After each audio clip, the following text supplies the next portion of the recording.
Hello chess friends and welcome to Jozarov's chess channel and welcome to the round 7 of the Grenke tournament 2019 in Germany. So today again very nice games. We had the surprise, Georg Meyer managed to win the game with black pieces against Vishwanathan Anand, and Magnus Carlsen as usually won a game. He won a very nice game against Levon Aronian, and today I wanted to show you a game played by Fabiano Caruana from the round 7 against Arkadij Naiditsch, and we saw yesterday Arkadij Naiditsch really dominated against Vishwanathan Anand. So today we had really a clash. We have a clash sort of. We have Fabiano Caruana, the positional player, against Arkadij Naiditsch, sort of a tactical player. And what I liked about this game that Caruana went really tactical into this game. He chose this Catalan opening. This Catalan opening is always aggressive with some pawn sacrifices in the opening just in order to get a huge activity with their own pieces. So as said, I really like more this Fabiano Caruana from this game because I think he can still make some progress, because he's still I think after Magnus Carlsen the best player in the world. He has also very nice stamina in chess. He plays consistent. He doesn't lose many games. So as said, he is really the best after Magnus Carlsen. And I hoped a little bit in this World Championship match between Fabiano Caruana against Magnus Carlsen that Caruana will try even harder, that he will try maybe go into these games more tactically, but we saw Magnus Carlsen managed to win the game very effectively in this rapid games of the World Championship in 2018. So as said, today you'll see a tactical Fabiano Caruana. I really like the game. I really like the Catalan opening. I played sometimes myself because it's really aggressive. It's fun to play. It's fun to watch. So let's see now Fabiano Caruana's beauty. So here d4 knight on f6 and now c4 and e6 played by Arkadij Naiditsch, the Nemtsov Indian defense, and here g3. Now we have the Catalan in the best way here for black, maybe not the best but the most common way for black to continue in this position is to move d5. And now we have bishop on g2, and here Arkadij Naiditsch goes aggressively into the game with bishop on b4. And there are now this slightly differences how you prepare in your opening preparation. So of course you can play bishop on d2, but it doesn't bring so much. You're giving up already one of your bishops that maybe can play actively in the continuation of the game. And there are now two possibilities with the knights. We can play the knight on c3 and the knight on d2, and you'll see now a huge difference how these top grandmasters prepare for these lines, because if you try something like knight on c3, you see now the difference. Here after castling, maybe e3 can be played or knight on f3. Here black will try in this Catalan opening. It's the common move d takes c4, but there is this slightly difference. Black can always take out the knight on c3 and create this b takes c3 idea, and you will see how important it is to have this b pawn on the b file, not on the c file after taking here on c3, because we want with the move b3 really to challenge this pawn on c4. That's the common move, like in sort of Queen's Gambit accepted lines, to challenge this c4 with the move b3. And here if you play knight on c3, let's see a possible continuation. Maybe knight on f3. Here knight from b to d7 can be played, queen on e2, and now b4. Here maybe castling can be played, and now bishop takes on c3.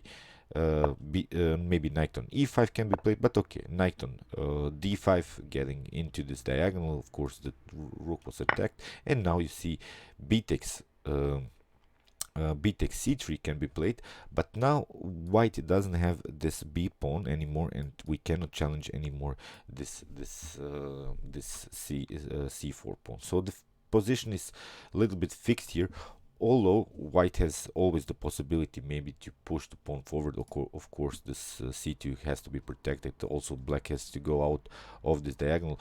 But as said, you see now in this line that Fabiano Caruana choose with knight on d2, we have castling played by Naiditsch, knight on f3, and here d takes c4, again with the same idea, here castling by Caruana, and now after b5, now we have a4, and here c6 was played by Naiditsch, and now we have this move b3. And you see we don't have anymore this pawn on the c file, so it's possible to challenge really this firm pawn structure with the move b3, and it's a huge difference. I hope you realize, because we want to really kick away, we want to challenge this huge pawn storm that black has created, that black can maybe support in some occasions with the move a6. So it's really important to have this b pawn. You see with this knight on d2 idea, of course, if black would have taken this this knight on d2, we don't have this pawn, we don't have to recapture with the pawn, of course we can recapture with the bishop. So I said, these tiny little things in this top grandmaster level, that's what's really fascinating me. And here b3, now you see the importance of this move. b3 was played by Caruana, and here c3 by Arkadij Naiditsch. Okay, it's attacking so far the knight, but that's also still common theory. We had the game in which between Fabiano Caruana against Almasi Zoltan, and we have also the game Fabiano Caruana against Boris Gelfand in this line. So here I think Fabiano Caruana is really familiar with this opening. So here, as said, as with this move c3, here Caruana plays knight on b1, and now bishop on b7. Here queen on c2, and now we can grab the pawn in the next move, and here Naiditsch really challenged now this d4 pawn, but here Caruana didn't react, and he played the knight on c3. And there is this tricky line. If you maybe immediately take here a takes b5, then it gets very messy here for white, because then you get bishop on e4. You see how dangerous also Arkadij Naiditsch is. He has also very nice tactical preparation here in this line. After bishop on e4, well, you're basically lost here, because if you move the queen on d1, then you get, of course, c2, and you see we have the fork on the queen and the knight, and you lose the knight and then also the rook, because we are promoting here to queen. So that's why you're forced maybe to go with the queen on a2, and then you get this one, you get this a6 move, and this really liberates now the file for the queen, and the queen would be really endangered here. So as said, Arkadij Naiditsch, very great player. I think he's really nice tactician. I've seen many of his great games. So here, that's why here first Caruana took the knight on c3. He didn't fall for this, and here Naiditsch, of course, took c takes d4, and here we have knight takes on b5. And okay, now the materials equal. Fabiano Caruana gets back his pawn, and here if you try now maybe bishop on e4, that's not good, because you get queen on c4 with an attack on the bishop, and in the next move we can take this pawn. So that's why here knight on c6 had to be played, and here queen on c4 played by Fabiano Caruana. Queen on e7, and here knight takes on d4. If you try something like here from black's perspective, instead of this queen on e7, if you try something like e5 in order to support this pawn, well, then you get, of course, knight takes on e5. If you take, then you lose this bishop. After bishop takes on g2, we have king takes on g2, and okay, white is now one pawn up, and still we have possibilities to develop the bishop here on b2. Still, I think it's better here for white, the continuation. Of course, there are maybe ideas with queen on d5 creating some dangerous check, but we can maybe cover here with the move f3. So I don't think that's a good line for black. So that's why here after queen on c4, queen on e7 was played, preparing maybe this move e5, then of course with the preparation to play maybe the move e4, and that's why here Caruana had to take immediately this pawn. We have now knight on a5, and here queen on b5, and here knight rook on d8 was played, and here Caruana made sort of an inaccuracy here now with the move bishop on f4, because bishop on g4 would have been maybe better, creating some pins. And here you see after bishop on g5, here bishop on d5 can be played, but I still like more now white's position, because it's really creates this idea for black, and black has used the queen just in order to defend here, because we see that the queen is a little bit overloaded here with the defense of this bishop, with the defense of this knight on f6. So as said, I think bishop on g5, and that's the move that the engine here showed me that that it was a slightly inaccuracy by Fabiano Caruana. So here bishop on c3 was played by Arkadij Naiditsch, and this was now his mistake in the game, his main mistake, because here Arkadij Naiditsch could have played maybe here the move knight on b3, and this will be nice tactics, because after knight takes on b3 we can now play rook on d5, challenging the queen. If the queen maybe moves here on c4, then you get rook on c8, you see, and your queen is gonna be trapped. So that's why you're forced to give up some material back with the move knight on c5. And okay, here we can take bishop takes on c5, and I think now it's perfectly playable here. The continuation, you see this slightly inaccuracy by Fabiano Caruana led into this position in which Arkadij Naiditsch had some opportunities to get back into the game, but instead of that he played bishop on c3. And now it's the problem, we have the counter attack with rook on c1, of course, we're attacking the bishop. So okay, Naiditsch has this one tempo, a6, but now queen on e5, and here bishop takes on f3 was played, bishop takes on f3, and here Caruana finds also nice tactics, bishop takes on d4, but now we can simply take the pawn on a5, and now Caruana has really better position. We have the bishop pair in an open position. We have a pawn up here situation. So as said, this in this top grandmaster level, I think it's completely winning here for white. So let's see the continuation. Knight on d5 was played just in order to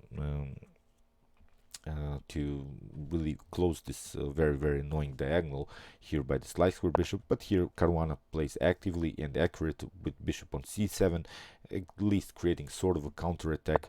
Here rook on d7 was played, and this was also very cool idea by Fabiano Caruana. He wants to get first the rook out of this 8th rank, and now he plays first e3, and here after queen on f6, of course with his counter attack on the bishop, now to play the move bishop on d5. Here rook takes on d5, and now you see queen on b4. Now the position is really simplified. We have the bishops on the same color, so as said, with this one pawn up situation in this top grandmaster level, this is completely better. So queen bishop on b2 was played, and okay, now Caruana plays on this simple threats. Rook on c2 was played, h5, of course. Now Naiditsch's idea is here to play h4, h3, and then maybe queen on f3 with the preparation to checkmate, but Caruana is a too experienced player for this stuff, so he plays first again with a simple threat. As said, he doesn't play now anything that's special or fancy. He plays simple threats accurately here. Rook on f8, here queen takes on a6, another pawn is grabbed by Fabiano Caruana. Okay, we have now the idea h4, but now Caruana can go back in the game through light squares, you see, and really prevent this queen, this checkmate on g2 ideas. So h3 was played, now queen on g4, we see rook on d3 was played, but now of course b4, Caruana doesn't want to lose any pawns here. Rook on b3, now queen takes on a3, and here rook on a8 with an attack on the pawn on a4, and here Caruana played simply b5, and in this position Arkadij Naiditsch resigned, because you cannot even grab this pawn, because you get this one, you get this attack, this double attack by the bishop. So if you take the bishop, then you get checkmated here on c8. So as said, I think it was a really great game by Caruana. He played very aggressively in the opening as Arkadij Naiditsch had some chances to equalize the position, but brave game here by Fabiano Caruana with this Catalan no-go opening. As said, he played this opening many times, but lost also some games against Boris Gelfand, so brave decision to go in this line against Arkadij Naiditsch, who won yesterday's game against Vishwanathan Anand. So as said, we'll see what will happen in the continuation of the tournament. Fabiano Caruana is 1 point behind Magnus Carlsen. Maybe he can catch up, but I think it's really hard now to beat Magnus Carlsen. So if Magnus Carlsen managed to get both rows in the next 2 games, I think he will bring the title to Norway. So okay, I hope you enjoyed this game. Meanwhile, you can watch my other commented chess games from some current chess tournaments, and you can also watch my best chess games of all time if you want to see the best chess games that have been ever played in chess history. And if you want to see me speaking in German, you can watch my new series Schach auf Deutsch. In this series, I show you some games in German, so I think it would be also fun to help our German friends with some chess skills. And you can also subscribe to my channel. Thanks you for watching, and chess is the best, of course.